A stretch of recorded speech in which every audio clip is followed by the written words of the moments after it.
Tubuhnya selalu lemas di jam-jam tertentu. Sering mual, bahkan sering mimpi buruk. Seolah diteror sosok makhluk tak kasat mata yang datang dari lapak Pak Sugih itu. Lapak terdengar jeritan. Itu bukan suara manusia, melainkan suara dari beberapa sosok makhluk astral di tempat.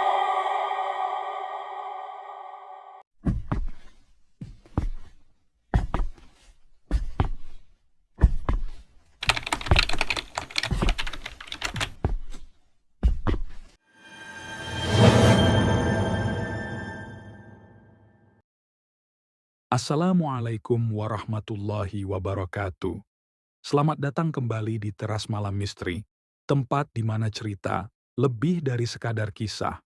Gua Rohman, yang bakal nemenin kalian semua malam ini. Cerita kali ini datang dari sebuah tempat yang mungkin nggak asing, pasar kuliner yang ramai di akhir pekan. Tapi ternyata nggak semua yang kelihatan lezat itu benar-benar wajar. Gua kasih judul cerita ini, Air Liur Setan. Sebuah kisah tentang rasa yang terlalu nikmat untuk dinalar dan sesuatu yang tersembunyi di balik senyuman seorang pedagang. Duduk santai, siapin minuman favorit lu, kopi kalau ngopi, teh kalau teh, dan jangan lupa cemilan, karena kita akan masuk ke dalam segmen Cerita dari Teras.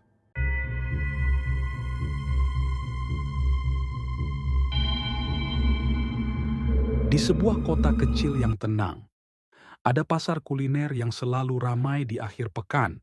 Aroma lezat, senyum ramah para pedagang, namun di balik semua itu tersimpan rahasia yang tak bisa dilihat oleh sembarang orang. Salah satunya adalah Pak Sugih, pedagang makanan cepat saji, ramah, selalu tersenyum. Tapi anehnya, meski makanannya biasa saja, pelanggan selalu kembali, seolah ada yang menempel di lidah mereka. Lina, seorang mahasiswi dari luar kota, sudah 3 minggu ini rutin makan di sana. Padahal rumahnya jauh, dia rela naik motor ke pasar kuliner itu. Awalnya, Lina tidak merasakan apa-apa. Namun, semakin lama, semakin aneh. Setelah makan di tempat Pak Sugi, tubuhnya selalu lemas di jam-jam tertentu. Sering mual, bahkan sering mimpi buruk, seolah diteror sosok makhluk tak kasat mata yang datang dari lapak Pak Sugih itu. Lina memiliki teman bernama Tama, seorang pemuda yang tinggal tak jauh dari pasar. Sering melewati lapak itu, dia punya mata batin. Suatu malam, dia melihat sosok hitam tinggi, menjulurkan lidah, meludahi makanan yang sedang disiapkan. Sejak itu, dia mulai merasa tidak enak. Seperti ada sesuatu di lapak jualan Pak Sugih dan beberapa pedagang lain juga.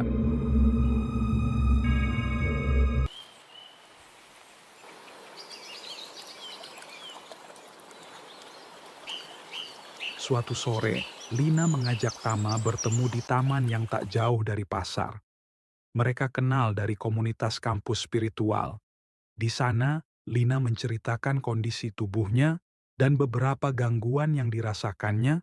Di tengah obrolan, Lina mendadak pucat dan hampir pingsan.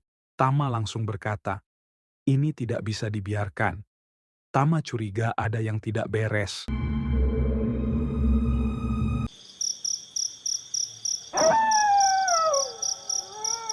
Malam harinya, dia mendatangi Ustadz Rahim, guru spiritualnya.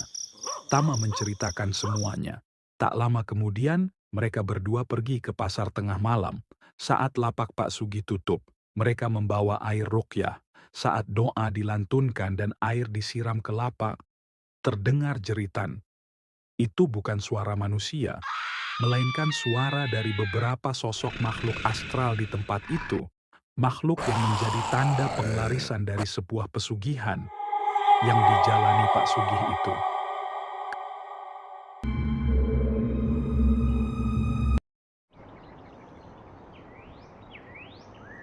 Keesokan harinya, lapak Pak Sugih memang masih buka, tapi dia terlihat kosong. Senyumnya datar, seperti setengah jiwanya hilang. Pelanggan lama tidak datang lagi, termasuk Lina, tapi wajah-wajah baru mulai berdatangan tanpa mereka sadari bahwa tempat yang mereka kunjungi untuk makan itu menggunakan pesugihan. Tama hanya bisa memantau dari jauh. Ada hal-hal yang memang tidak bisa dihabisi, hanya diingatkan. Terkadang yang tampak menggoda menyimpan niat yang tak terlihat. Kita merasa biasa saja, padahal ada sesuatu yang terus menyedot bagian dari diri kita. Hanya mereka yang peka dan berani yang bisa memutus rantai itu. Jangan biarkan rasa lapar membawa kita ke dalam jebakan yang tak kasat mata.